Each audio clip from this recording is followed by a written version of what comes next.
नमस्कार दोस्तों, स्वागत है आपका हिंदी साहित्य चैनल में। मेरा नाम अर्चना तिवारी है। मैं नेट जेआरएफ क्वालिफ़ाइड हूँ। फ़िलहाल मैं एक स्टेट यूनिवर्सिटी से पीएचडी कर रही हूँ जो कि बिहार में एस्टेब्लिश्ड है। ये मेरा पहला लॉन्ग वीडियो है जिसमें मैं अपनी ओरिजिनल आवाज़ के साथ वीडियो बना रही हूँ। इससे पहले मैं इसी चैनल पे शॉर्ट्स वीडियो डालती थी और उसमें छोटे-छोटे क्लिप्स के माध्यम से हिंदी साहित्य के किसी भी एक टॉपिक को डाल देती थी, जिसे बड़ी ही आसानी से देख के समझा जा सकता था। लेकिन काफ़ी दिनों से मेरे मन में चल रहा था कि क्यों ना लंबा वीडियो बनाऊँ जिसमें हिंदी साहित्य से संबंधित जो भी प्रश्न विभिन्न प्रतियोगी परीक्षाओं में पूछे जाते हैं, उनसे संबंधित वीडियो डालूँ और अपनी आवाज़ में उसी टॉपिक को अच्छे से समझाऊँ। तो आज मैं ये जो वीडियो बनाने जा रही हूँ वो छायावाद के ऊपर है। तो वीडियो की शुरुआत करते हैं। छायावाद का परिचय, छायावाद की प्रमुख परिभाषाएं, छायावाद के प्रमुख कवि, छायावाद की प्रमुख विशेषताएं, निष्कर्ष। इन सारे टॉपिक्स पॉइंट्स को आगे हम एक्सप्लेन करेंगे और समझेंगे। छायावाद का विकास द्विवेदी युग के पश्चात हिंदी में हुआ। आचार्य रामचंद्र शुक्ल ने छायावाद का प्रारंभ 1918 ईस्वी से माना। ठीक है। छायावाद के नामकरण का श्रेय मुकुटधर पांडे को दिया जाता है। मुकुटधर पांडे ने सर्वप्रथम श्री शारदा पत्रिका, जो कि जबलपुर से निकलती थी, उसमें हिंदी में छायावाद नामक निबंध में छायावाद शब्द का प्रयोग किया। यानी कि 1920 ईस्वी में एक पत्रिका निकलती थी जबलपुर से, श्री शारदा पत्रिका। उसमें हिंदी में छायावाद नामक शीर्षक से मुकुटधर पांडे ने 4 किस्तों में एक लेख निकाला, एक निबंध निकाला, जिसमें उन्होंने सर्वप्रथम छायावाद शब्द का प्रयोग किया। तभी से इस छायावाद का श्रेय मुकुटधर पांडे को दिया जाने लगा। छायावाद में हिंदी ब्रज भाषा के स्थान पर खड़ी बोली कविता पूर्णतः प्रतिष्ठित हो गई। इसे साहित्यिक खड़ी बोली का स्वर्ण युग भी माना जाता है। छायावाद के प्रमुख कवियों पंत प्रसाद निराला की रचनाएं भी प्रकाशित होना प्रारंभ हो चुकी थी। आगे हम छायावाद की प्रमुख परिभाषाएं देखेंगे। आचार्य रामचंद्र शुक्ल ने छायावाद की परिभाषा देते हुए लिखा है कि छायावाद शब्द का प्रयोग 2 अर्थों से समझना चाहिए। एक तो रहस्यवाद के अर्थ में, जहाँ उसका संबंध काव्य वस्तु से होता है, अर्थात जहाँ कवि उस अनंत और अज्ञात प्रियतम को आलंबन बनाकर अत्यंत चित्रमयी भाषा में प्रेम की अनेक प्रकार से व्यंजना करता है। छायावाद शब्द का दूसरा प्रयोग काव्य शैली या पद्धति विशेष के व्यापक अर्थ में है। आगे जयशंकर प्रसाद ने छायावाद को परिभाषित करते हुए लिखा है कि जब वेदना के आधार पर स्वानुभूतिमयी अभिव्यक्ति होने लगी, तब हिंदी में उसे छायावाद के नाम से अभिहित किया गया। ध्वन्यात्मकता, लाक्षणिकता, सौंदर्यमय प्रतीक विधान तथा उपचार वक्रता के साथ स्वानुभूति की विकृति छायावाद की विशेषताएं हैं। यानी कि जो चीज़ हम किसी भी विषय वस्तु के बारे में हम देखते हैं और खुद जो अनुभव करते हैं, स्वयं की जो अनुभूति होती है, हमारी जो अपनी फीलिंग्स होती है, उसको अभिव्यक्त करना, ये विशेषता छायावाद में बहुत देखी गई है। आगे डॉक्टर रामविलास शर्मा कहते हैं कि छायावाद स्थूल के प्रति सूक्ष्म का विद्रोह नहीं रहा।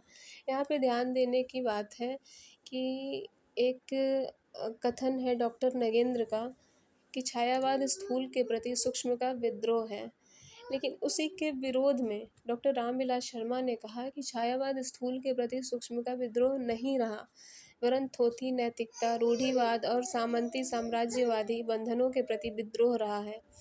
यह विद्रोह मध्य वर्ग के तत्वाधान में हुआ था, इसलिए उसके साथ मध्यवर्गीय असंगति, पराजय और पलायन की भावना भी जुड़ी हुई है। जो छायावाद स्थूल के प्रति सूक्ष्म का विद्रोह है, डॉक्टर नगेंद्र ने कहा था, ये भी बहुत बार नेट जेआरएफ या DSSS या किसी भी प्रतियोगी परीक्षा में पूछा जाता है।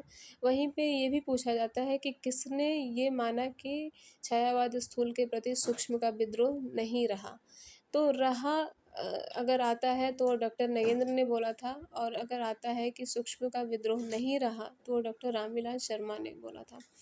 ये ध्यान देने की बात है। छायावाद के प्रमुख कवि। छायावाद के 4 प्रमुख स्तंभ माने जाते हैं। उसमें सर्वप्रथम है जयशंकर प्रसाद, दूसरे सूर्यकांत त्रिपाठी निराला, तीसरे नंबर पे आते हैं सुमित्रा नंदन पंत और चौथे नंबर पे महादेवी वर्मा। अन्य कवि भी हैं छायावाद के, जो माखनलाल चतुर्वेदी, बालकृष्ण शर्मा नवीन, रामनरेश त्रिपाठी, डॉक्टर राम कुमार वर्मा, लक्ष्मी नारायण मिश्र आदि। छायावादी काव्य की विशेषताएं। आत्माभिव्यंजना, जैसा अभी हम ऊपर पढ़ रहे थे जयशंकर प्रसाद की परिभाषा में कि आत्माभिव्यंजना क्या होती है, तो अपने आत्म को मतलब अपने आप को अभिव्यक्त करना, अपने मन की जो भावना है उसको अभिव्यक्त करना ही आत्माभिव्यंजना है, और ये छायावाद की सर्व प्रमुख विशेषता है। ठीक है, क्योंकि छायावादी जो कवि हुए वो व्यक्तिगत जीवन के बारे में खुल कर के वर्णन करते थे। उनके जीवन में क्या घटित हुआ, उनके जीवन में क्या अच्छा था, क्या बुरा था, हर एक चीज़ का वो खुल कर के वर्णन करते थे। इसलिए छायावाद की ये विशेषता सर्वप्रमुख मानी जाती है। अपने जीवन के निजी प्रसंगों, घटनाओं एवं व्यक्तिगत भावनाओं को अनेक छायावादी कवियों ने काव्य वस्तु बनाया। छायावादी कविता में वैयक्तिक सुख दुख की खुलकर अभिव्यक्ति हुई है। इन छायावादी कवियों ने अपने व्यक्तिगत सुख दुख को प्रकृति के माध्यम से अभिव्यक्त किया, मतलब मानवीकरण के द्वारा अपने अपने सुख दुख को प्रकृति के ऊपर आरोपित करके, और इन लोगों ने उसे अभिव्यक्ति प्रदान की। निराला की कई कविताओं में उनके व्यक्तिगत जीवन का सत्य व्यक्त हुआ है। राम की शक्ति पूजा में राम की हताशा, निराशा में कवि के अपने जीवन की निराशा की अभिव्यक्ति हुई है। उन्हें जीवन भर लोगों के जिस विरोध को झेलना पड़ा उसकी गूंज निम्न पंक्तियों में है। धिक जीवन जो पाता ही आया है विरोध, धिक साधन जिसके लिए सदा ही किया शोध। ये राम की शक्ति पूजा से ली गई है। दूसरी विशेषता है सौंदर्य चित्रण। छायावादी कवि मूलतः प्रेम और सौंदर्य के कवि हैं, किंतु उनकी सौंदर्य भावना सूक्ष्म एवं उदात्त है। सौंदर्य चित्रण में उनकी वृत्ति ब्रह्म वर्णनों में उतनी नहीं रमी जितनी आंतरिक सौंदर्य के उद्घाटन में दशाओं के वर्णन में रमी। मतलब कि जो छायावादी कवि हुए वो सौंदर्य का वर्णन करते थे, लेकिन आंतरिक सौंदर्य का वर्णन करते थे। जो हमारे मन के सौंदर्यता है उसका वर्णन करते थे। सौंदर्य चित्रण में उनकी वृत्ति ब्रह्म वर्णनों में उतनी नहीं रमी जितनी आंतरिक सौंदर्य के उद्घाटन में उन दशाओं के वर्णन में रमी। कामायनी में प्रसाद जी ने श्रद्धा के सौंदर्य का वर्णन निम्न प्रकार किया है। नील परिधान बिच सुकुमार, खुल रहा मृदुल अधखुला अंग, खिला हो ज्यों बिजली का फूल, मेघ बन बीच गुलाबी रंग। ठीक है। श्रृंगार वर्णन, श्रृंगार निरूपण। द्विवेदी युगीन कविता में श्रृंगार निरूपण बहुत कम हुआ है, जहाँ हुआ है वह भी मर्यादित रूप में ही हुआ है। जैसा कि हिंदी साहित्य में रीति काल में श्रृंगार वर्णन बहुत ज़्यादा देखने को मिलता है, लेकिन उसके बाद आधुनिक काल में और द्विवेदी युग में, आधुनिक काल में भारतेंदु युग और द्विवेदी युग में हमें राष्ट्र के प्रति देशभक्ति देखने को मिली। लेकिन उसके बाद जब द्विवेदी युग के बाद छायावाद आया तो देशभक्ति कर कर के ऐसा लगता है कि कवि ऊब गए थे, और फिर उन्होंने श्रृंगार के तरफ रुख किया। छायावाद में आकर कविता में पुनः श्रृंगार की प्रतिष्ठा हुई। इन कवियों ने श्रृंगार के संयोग एवं वियोग दोनों पक्षों के आकर्षक चित्र अंकित किए। पंत के काव्य में प्रेम और श्रृंगार भावना की बड़ी सहज अभिव्यक्ति हुई है। तुम हो लावण्य लावव्य मधुरिमा जो असीम सम्मोहन, तुम पर प्राण निछावर करने पागल हो उठता मन, नहीं जानती क्या निज बल तुम, निज अपार आकर्षण। ये पंत की पंक्तियां हैं। नारी भावना, चौथी जो विशेषता है वो नारी भावना है। छायावादी कवियों ने नारी के प्रति उदात्त दृष्टिकोण अपनाकर समाज में उसके सम्माननीय स्थान को प्रतिष्ठित किया।